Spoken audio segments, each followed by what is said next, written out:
Aí pergunta assim, a fé, Caio, ela é uma decisão ou ela é uma revelação? A fé é uma revelação à qual você responde com uma decisão que por seu turno é um dom. Essa vontade de decidir pela fé é uma graça de Deus emulando você, de modo que aonde as coisas acontecem é só um exercício de fisiologia e anatomia de apêndice de fimose do homem querendo entender o fenômeno para além do humano, que é a fé é dom de Deus. A fé é dom de Deus. É, Tá. pela graça sois salvos e mediante a fé. E isto não vem de vós, Mediante. é dom de Deus, graça, revelação. Então, a fé não é de todos. Paulo diz, nem todo mundo que diz que quer ter fé, tem fé. Tem pessoas que no máximo têm a fé natural, que é essa fé que faz o cara ser um grande empreendedor, ou que dá a ele o poder da resistência perseverante no trabalho, na obstinação, na tenacidade, até conseguir o que queira. É uma fé de natureza natural. Tá. E tem essa fé espiritual que pega o invisível, que se apropria do inapropriável, que chama de tu aquele que ninguém vê. E que diz, sou amado e não tem nenhuma razão explícita para explicar para ninguém. Essa é a fé que é dom de Deus, que não nasce ali em árvore. A criação toda é feita de fé natural. A vida é uma pulsão de fé natural. De fé natural. É. Mas essa fé especial que mete a mão na eternidade e volta dizendo a vida eterna me habita, é uma graça divina, é um dom de Deus, que por seu turno tem que ser exercitado. Tudo tem que ser exercitado. Toda graça tem que ser exercitada pelo homem. É por isso que Paulo diz a Timóteo, reaviva o dom de Deus que há em ti. Reaviva. Tá. Ativa, acende, faz manutenção. É a parábola das 10 virgens. 5 delas ficam com lampiões apagados. E 5, os lampiões apagam, mas elas tinham levado combustível, óleo, Querosene. azeite a mais para continuar a noite adentro. Então, eu recebo a fé que eu mantenho e que eu ativo todo dia, que eu desenvolvo. Por isso, se de um lado se fala que pela graça eu sou tudo, sou salvo, santificado, justificado, sou tudo pela graça, tudo vem de Deus, tudo. Se de um lado tudo vem de Deus, de um outro lado tudo que vem de Deus ao homem, para que eu que não existi, fui chamado a existir. Isso é uma graça. Não era e fui chamado a ser. Isso. Graça. Graça. Eu não me tirei de mim mesmo, eu não me auto-evoquei para existir. Tá. Eu fui chamado à existência. Agora, eu tenho que trabalhar a terra, comer, cuidar do jardim, me esforçar, porque aquele que me deu a vida me deu o poder de desenvolvê-la em mim. Assim é com tudo mais que vem de Deus para o homem. Jesus diz para o homem que estava doente, paralítico. Aliás, desculpa, para o homem paralítico do tanque de Betesda. E o cura. Aí tem um monte de diálogos entre esse homem e os religiosos, enfim, está lá em João 5. diz o seguinte, o texto, que bem depois, no templo, outra hora, mesmo dia distante da ocorrência, Jesus encontrou com aquele homem que ele curara no templo e disse, olha, vê que já estás curado.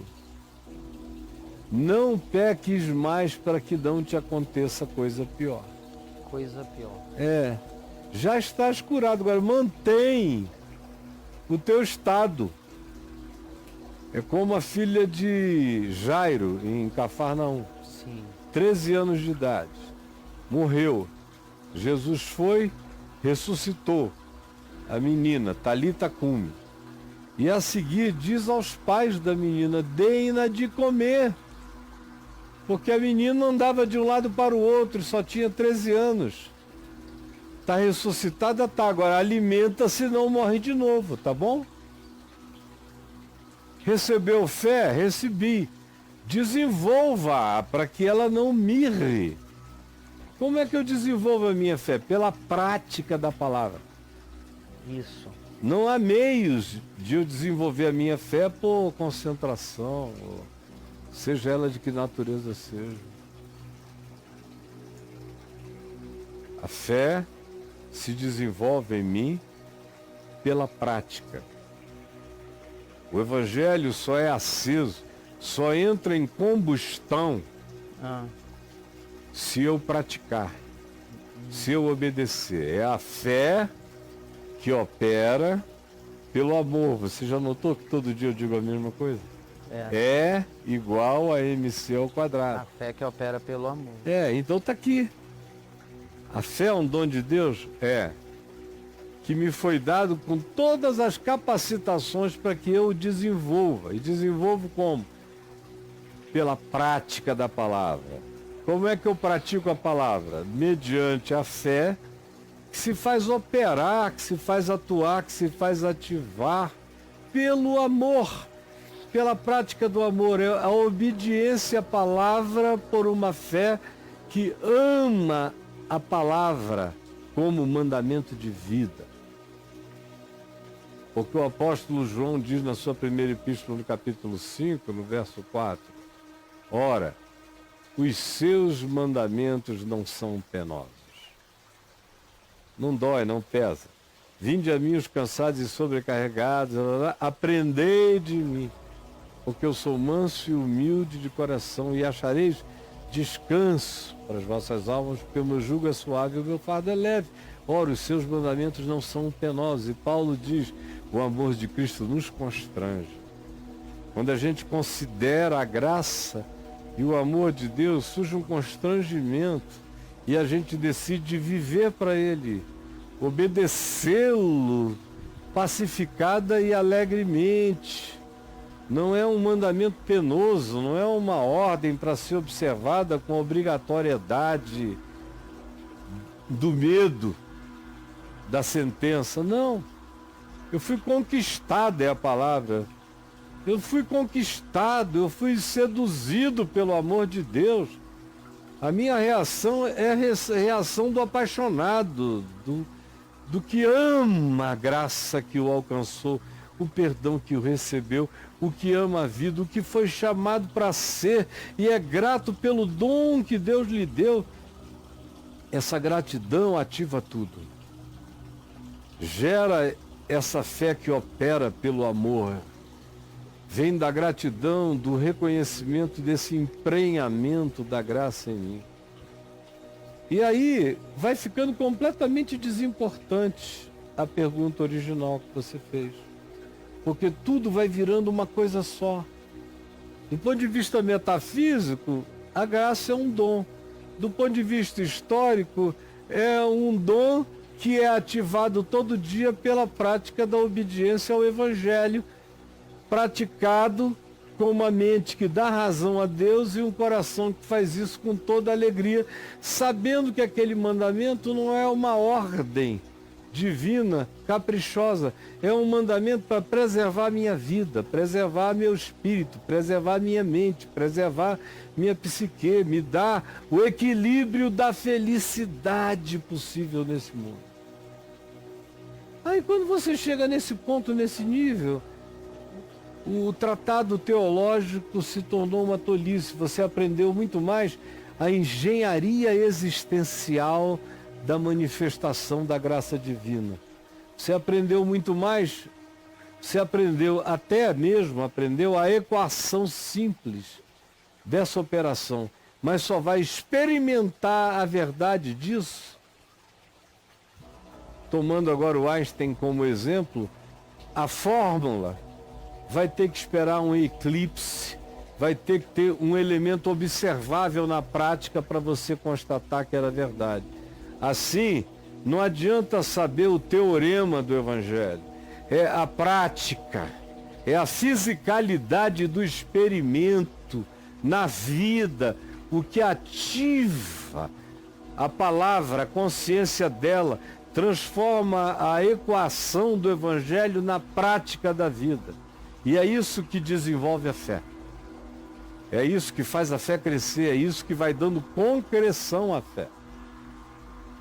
A fé não cresce pela angústia duvidosa da filosofia vacilante. Ela cresce pela prática entregue e confiante de obediência ao ensino simples de Jesus. Fazendo isso com amor grato. E aí isso tudo gera substâncias, musculaturas espirituais extraordinárias para a pessoa que pratica isso. E aí? Maravilhoso, maravilhoso. Então, o amor seria o azeitezinho da fé? O amor Fazendo é a tudo. história da luminária lá. O das amor viúvas. é tudo. O amor, aquele azeite ali é feito de fé, esperança e amor. Tá. Não dá pra gente separar. A fé atua pelo amor e sem amor a fé não tem nenhum sentido, porque ainda que eu tenha tamanha fé a ponto de transportar montes, sem amor nada disso me aproveitará. Certo. Então, Esse cara do Coríntios 13, ele tem a fé. tem, não tem como amar Entendi. sem fé. Entendi. Tem como você ter fé e não aproveitar dela porque ela não atua pelo amor. Ela fica sempre infantil, ela se torna sempre um crer que não amadurece. Jamais. Eu conheço pessoas assim, que, do ponto de vista da fé que o impossível pode acontecer, elas creem. Mas a prática da palavra na vida, elas não praticam. Por isso elas não passam desse teto, desse potencial de dizer tudo é possível para Deus e dizer até com certa sinceridade. Mas não se desenvolvem nunca, porque o desenvolvimento da fé é amplo. A fé não é feita só de certeza de que o impossível pode acontecer. Ela é feita, a palavra fidelidade vem da raiz da palavra fé. Então, a verdadeira fé produz não só a certeza do impossível, ou do invisível, ou das coisas que não se veem, mas produz também resiliência, fidelidade, produz generosidade. Eu tenho fé, um cara que tem fé não é mesquinho. Só o cara que não tem fé que não é mesquinho. O cara que tem fé sabe que ele vai ter mais. Sempre. Por isso ele não é mesquinho. O cara é mesquinho e é o cara que não acredita que ele vai ter jamais. Ele não conta com essa graça em favor dele. Então essa graça não o visita. E, de modo, meu amigo, que não existem separações estanques. No Evangelho uma coisa tem que remeter para outra. Do contrário, você não cresce em nenhuma plenitude de Deus, em nada.